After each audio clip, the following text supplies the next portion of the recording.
Hi, everyone. Welcome to the Healthful Woman podcast. Today's Thursday, December 3rd, 2020. Today's our final podcast in our mini-series on breastfeeding, and it's our second podcast with Dr. Courtney Jung to discuss her book, Lactivism.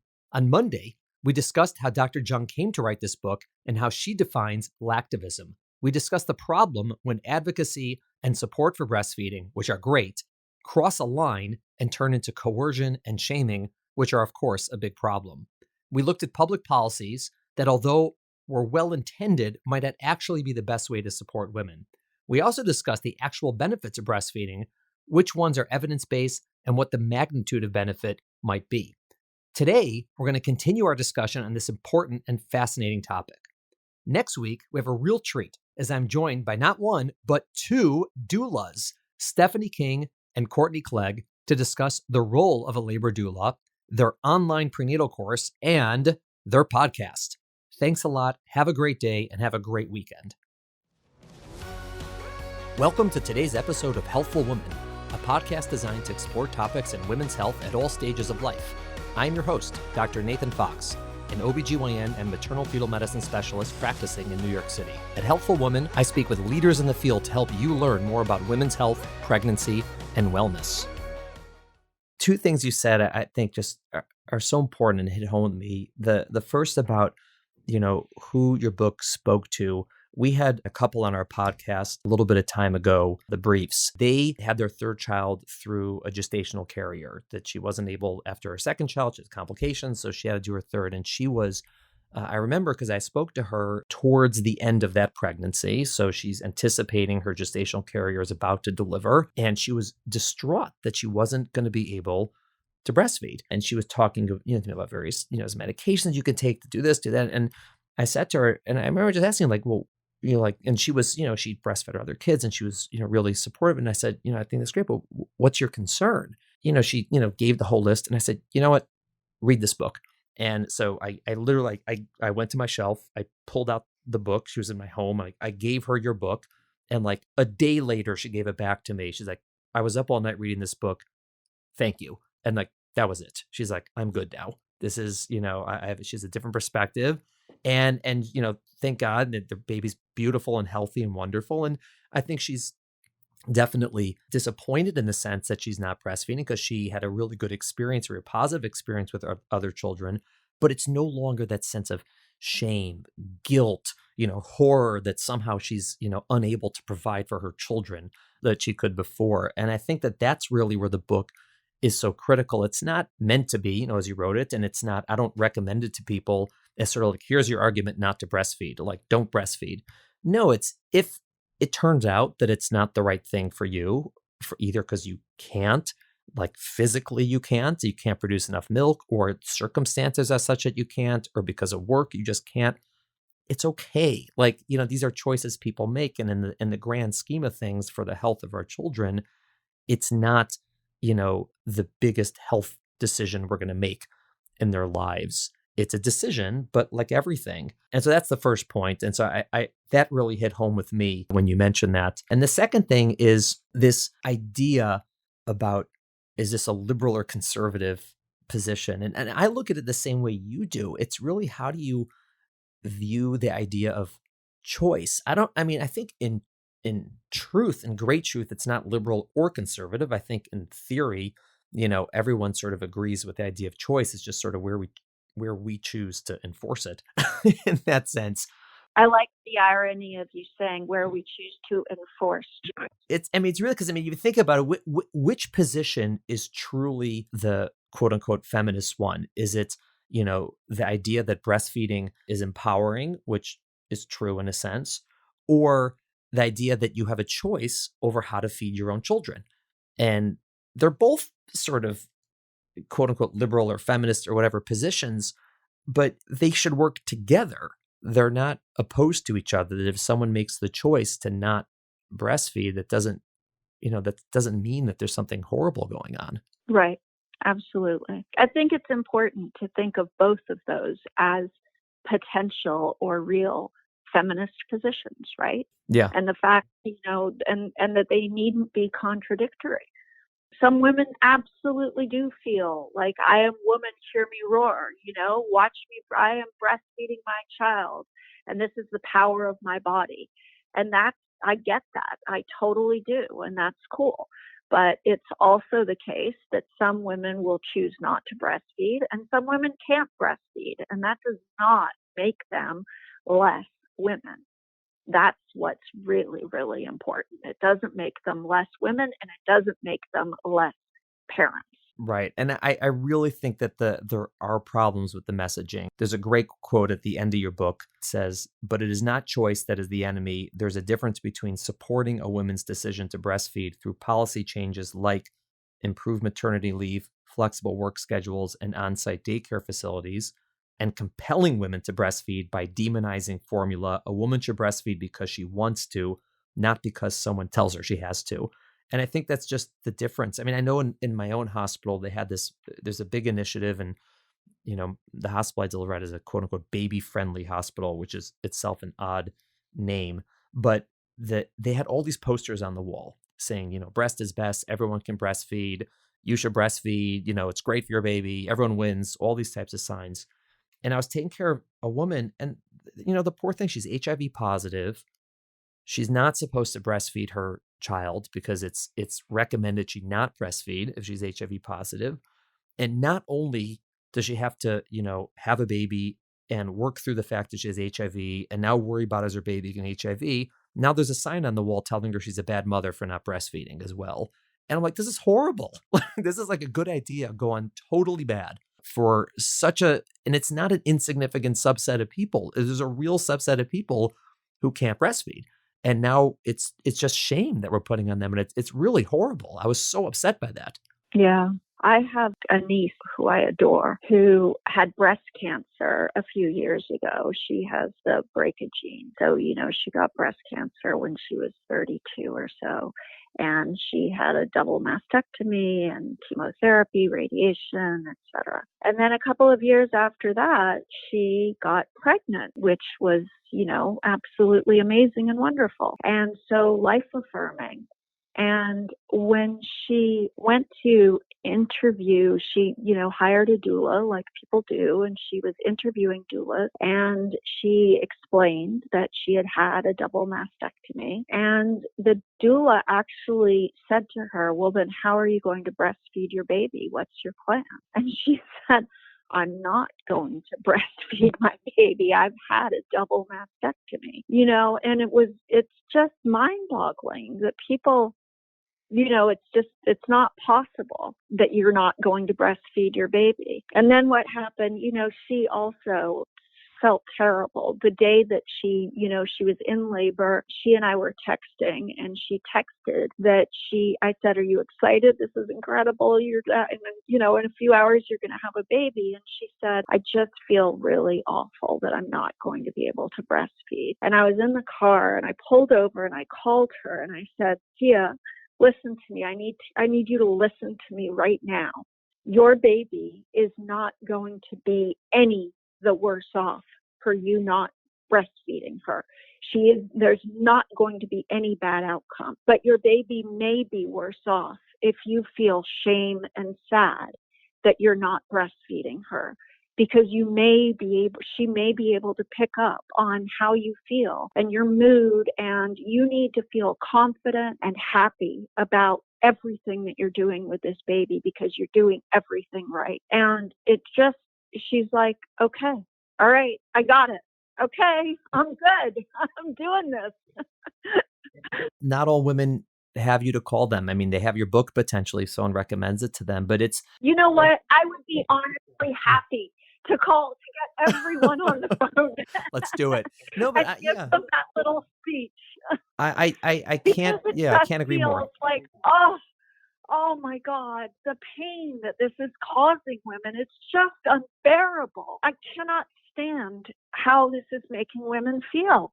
And that, strangely enough, I didn't even know that until after the book was published, because it wasn't until then that women started emailing me and calling into radio shows and, literally in tears saying, "I feel so awful." It can make you cry what we're doing to mothers. It's just so wrong. Yeah, and I think that it's something that so many people have to be mindful of. I mean, think of that simple thing where, a hospital is trying to support breastfeeding, which is great, right? They want to make it easier. They have lactation consultants who are there, and the nurses are all trained to help women.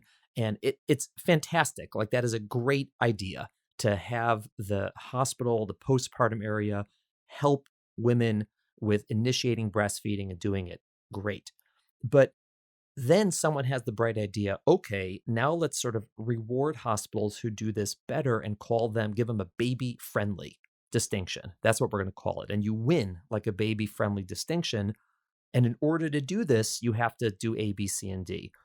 But number one, part of those things are withholding formula to women who, let's say, choose not to breastfeed or can't breastfeed. And then they have to sort of, beg for it or go through this whole long explanation of why it's okay for them to do it.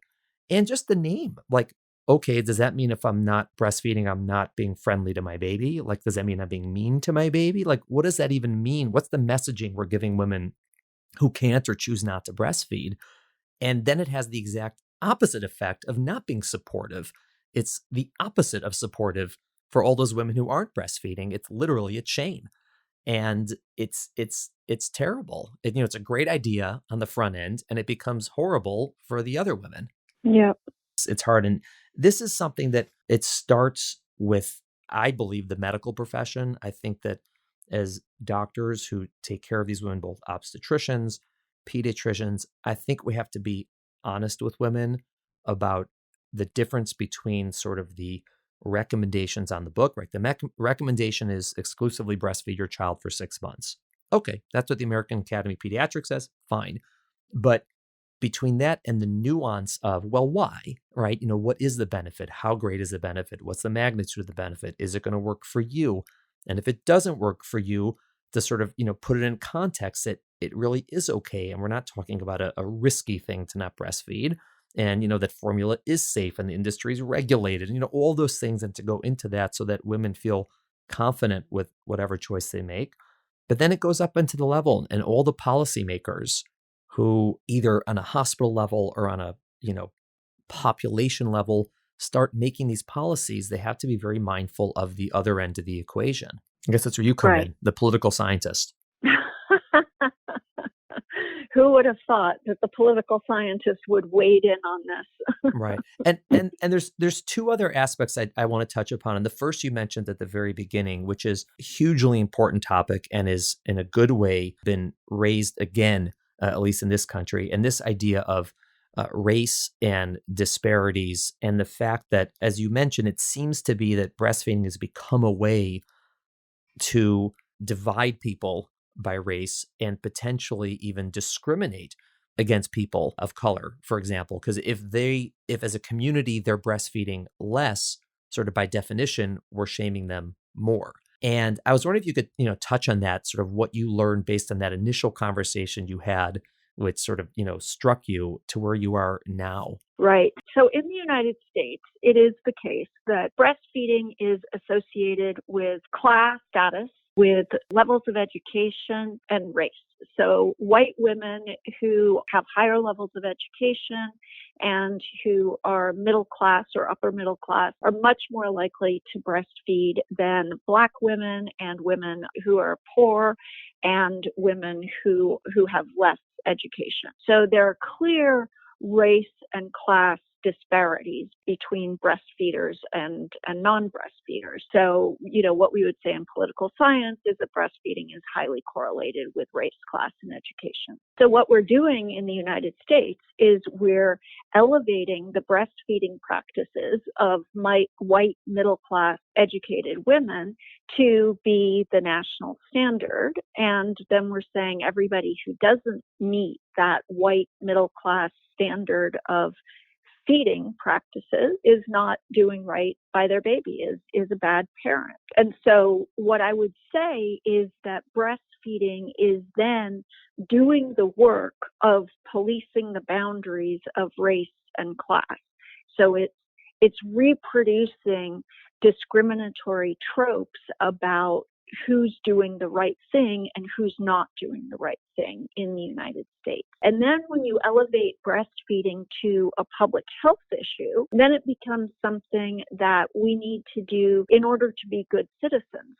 So, the United States, or the journal Pediatrics, which is the journal of the American Academy of Pediatrics, published a study a few years ago stating that if more women breastfed longer, if all women breastfed for as long as they're supposed to, then the United States would save $13 billion a year. And so then every single woman who's not breastfeeding is a bad citizen who's costing, not just endangering the life of her own child, but also costing all of us a great deal of money. So, then there again, you've got some people, namely white middle class people, are not just better parents, but then they're also better citizens, right? You can see how this all works, right? So yeah, it's interesting how something as innocent as seemingly innocent as breastfeeding, right? Like, what could possibly be wrong with advocating breastfeeding? But then when you weave it into the existing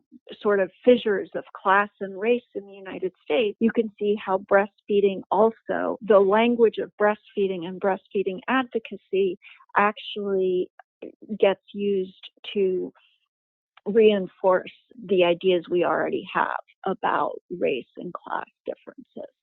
Wow. And it's so interesting because, again, it's not, you wouldn't think that would be an intended consequence of the people who are, advocating it with such zealotry, but it is. This is ultimately what happens when you take it to that degree, and it can cause a lot of harm, which is, again, why we have to be so careful with our messaging. And that's from bottom up, from top down, just across the board. We have to be really careful, and which is, again, why I love your book and what you did in writing it. I wanted to read the last paragraph of your book as sort of to put like a period on what you said before, talking about breastfeeding. It's nowhere near as important as loving your child very much and letting her know it. It's not as important as putting your child to sleep on his back or securely buckling the seatbelt or finding a good nanny or daycare. It's not as important as talking and listening to your child. It's not as important as putting dinner on the table, making sure the crib is safe, keeping an eye on her growth, and building self-confidence.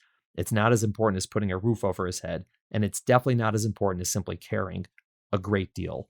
And I think that that's such an important message for parents to be, for our policymakers, for our doctors, for everybody, to put this in perspective and to context about what truly is important for public health, for our children's individual health, for our own health, and not to focus so much on just one small aspect and to go overboard with it. And so that's such a huge message, an important message. And one of the many reasons I highly recommend Lactivism as a book for anybody who's interested on this topic, or anybody who's just nursing or thinking about it or thinking about not doing it, just to get more information. Again, it's not meant to convince people not to. It's just, I think, really good information and perspective. So thank you. Since you're interested in this topic and we're in the pandemic, we were discussing before that there's a lot of really interesting information coming out about breastfeeding during the pandemic. Yeah, so I've been doing a little bit of research on that because it occurred to me that we might be, in a different moment now. And it turns out, I think a lot of people are assuming that during the pandemic, moms are home. And so breastfeeding is sort of unproblematic now, right? That breastfeeding rates are going to surge during the pandemic, or they have surged during the pandemic. I think that what I've found is that there are two things that are happening in the context of COVID. And the first thing is that women are expressing greater interest in breastfeeding. So there's a lot of evidence that there's been an uptick in phone calls to breastfeeding advocacy groups and breastfeeding support groups and organizations like La Leche League about how to increase milk supply, so reduce the dependence on formula, and also how to start breastfeeding again if you've already stopped breastfeeding. And the reason for that, presumably, is because people are, in the context of a global pandemic, people are really concerned and hopeful that breastfeeding is going to be protective against infection, right? Right. There's a lot of interest. people are more committed than ever to breastfeeding. But at the same time, a lot of the supports that were in place before coronavirus have disappeared for women in the context of, since March in the United States and in Canada, also in Europe. Most hospitals canceled their prenatal and breastfeeding classes during the pandemic. And a lot of hospitals have adopted a policy of discharging patients even as soon as 6 hours after an uncomplicated birth, in order to get mothers out of hospitals because of the risk of, contracting COVID in a hospital environment. So you can imagine completely what the logic of this is, but what it means is that access that you were talking about before, it's been a pretty standard part of postpartum practice in hospitals for at least a decade now, I would say, to have a lactation consultant come in and talk to a woman after giving birth. So most women who are giving birth in the time of COVID are not getting access to that first consultation with a lactation consultant. So they're not getting that crucial first lesson on how to latch the baby and, how to tell if your baby is actually eating, looking at her neck and stuff like that. So they're not getting that. And then once they get home, all they have access to is, Zoom consults with people. So there are no in-person supports for breastfeeding anymore. And they also are isolated from friends and family who might be able to help, give support, et cetera, et cetera. So really a lot of that breastfeeding support that we took for granted before the pandemic has disappeared during the pandemic.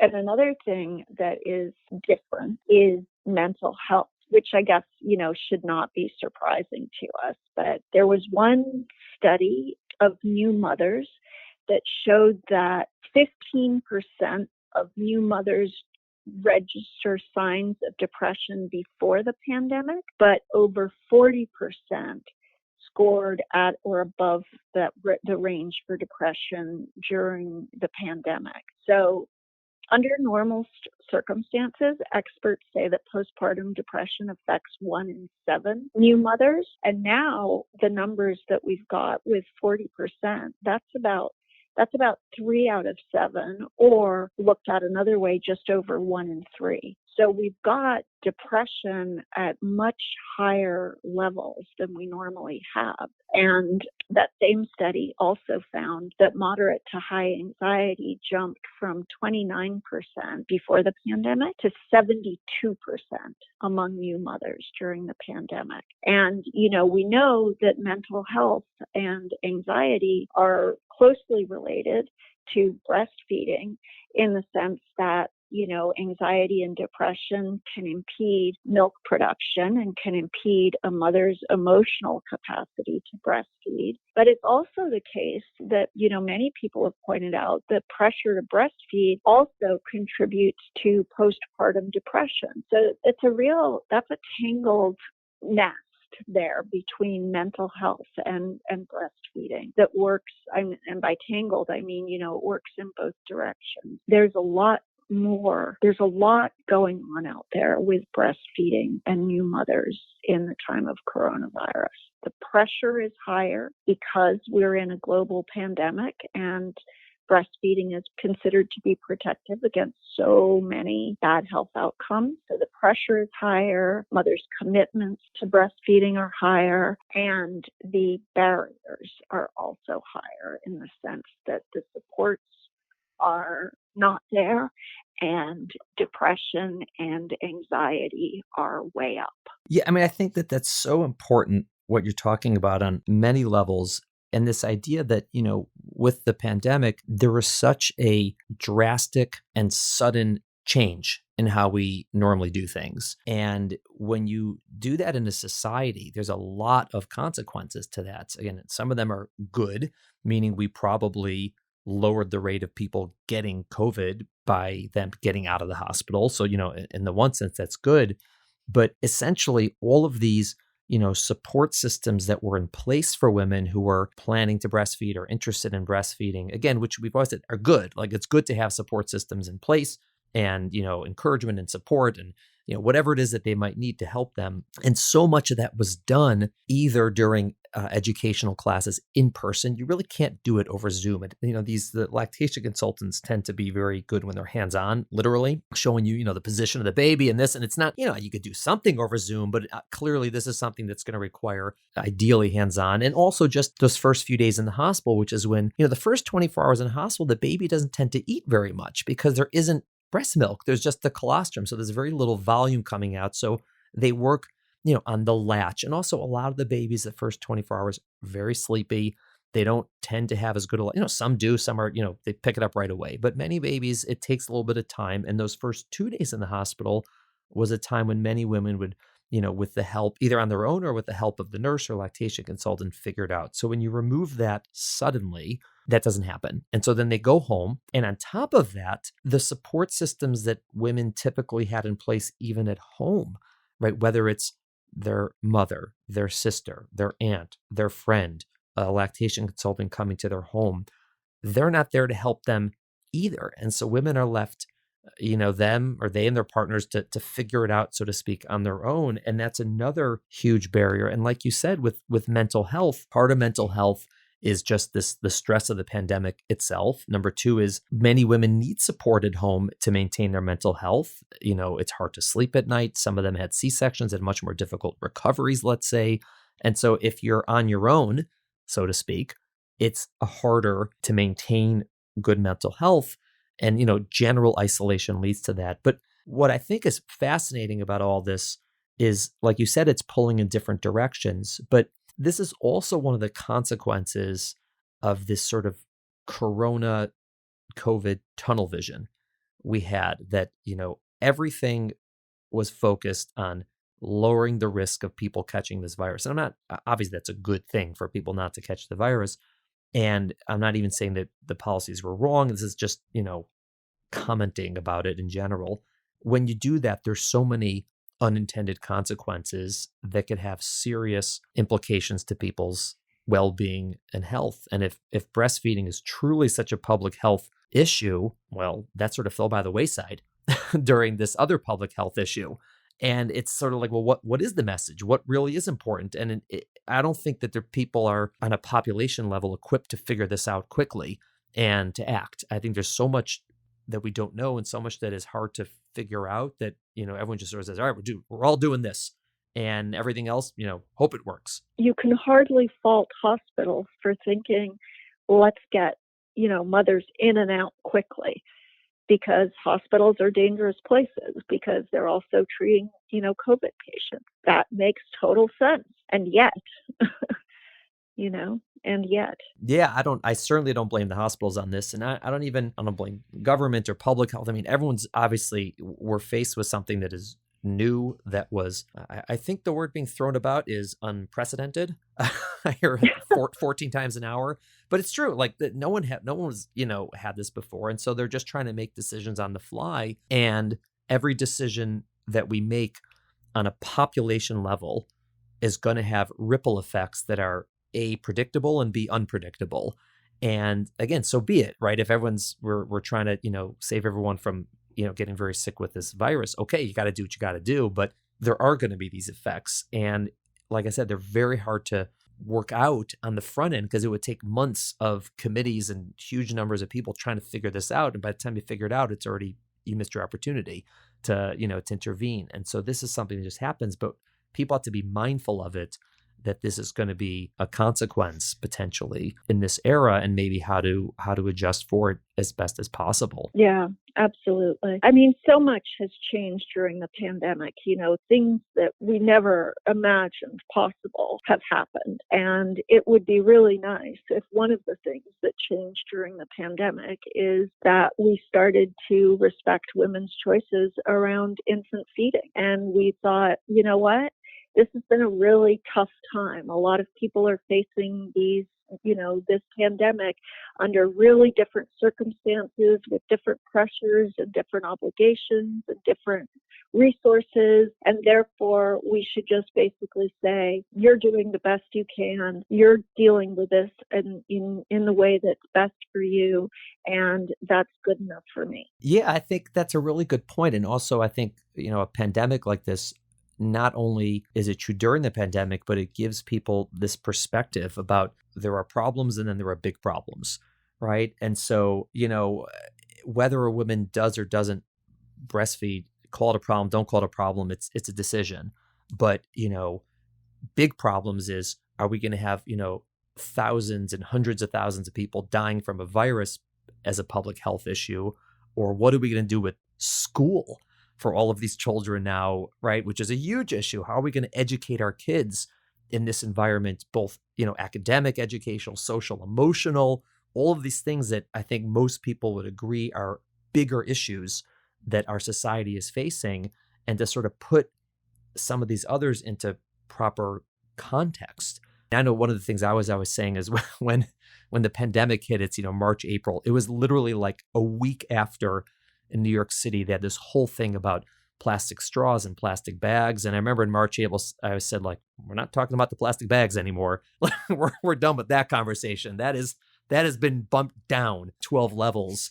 Because everyone was so angry about the straws and are we going to use them and not use them? What are we going to do? And I'm like, that is a real, you are living in times of luxury if we're arguing about plastic straws, right? That is like, the times are good if that's our biggest issue. And then suddenly, boom, pandemic hits. We're like, all right, we can deal with the straws, in another year. And I think it's the same concept, that we realize how fragile life can be and how fragile society can be when there's something thrown into it that's different. And life and death, chronic, health, education, poverty, and now we're talking about, social unrest and racism. These are such huge issues that have come to the forefront, and it really puts into context a lot of the other things that we've been arguing about for years, again, out of a sense of, I would say, luxury. Yeah, it would be really great if the pandemic had the impact of changing the conversation around breastfeeding, and just, as we've said, respecting people's choices and giving moms more leeway. I'm so happy you agreed to come on. I really appreciated this conversation. As I said, I read your book and loved it immediately. I recommend it to many people. Do you have any plans for doing anything with this further, or are you sort of, I'm out? The breastfeeding world, no more, I don't know. If anything happens, I might wade in again. But I feel like, I've said what I needed to say. When I first started thinking about it, I thought, there's not going to be enough there to write a whole book about this. Really, I'm just going to be like writing a pamphlet, or I'll be a pamphleteer. And then it just, took on a life of its own. But now I'm done. I've said what I needed to say. But if something happens, if something changes, don't worry, I'm keeping my eye on it, and I'll wade in again. Excellent. Well, again, the name of the book is Lactivism. For my listeners, if you have any questions about this or comments, you can always send them to us at the podcast, at our email at hw@healthfulwoman.com. I can always forward them on to you. But this is a really important topic. It's something a lot of people talk about, and I just think it's really great that you took this project on and you did it the way you did, and it was great to meet you. And I really look forward to speaking to you again. Thank you so much, Nate. I appreciate it. Thank you for listening to the Healthful Woman podcast. To learn more about our podcast, please visit our website at www.healthfulwoman.com. That's HEALTHFULWOMAN.com. If you have any questions about this podcast or any other topic you would like us to address, please feel free to email us at hw@healthfulwoman.com. Have a great day. The information discussed in Healthful Woman is intended for educational uses only and does not replace medical care from your physician. Healthful Woman is meant to expand your knowledge of women's health and does not replace ongoing care from your regular physician or gynecologist. We encourage you to speak with your doctor about specific diagnoses and treatment options for an effective treatment plan.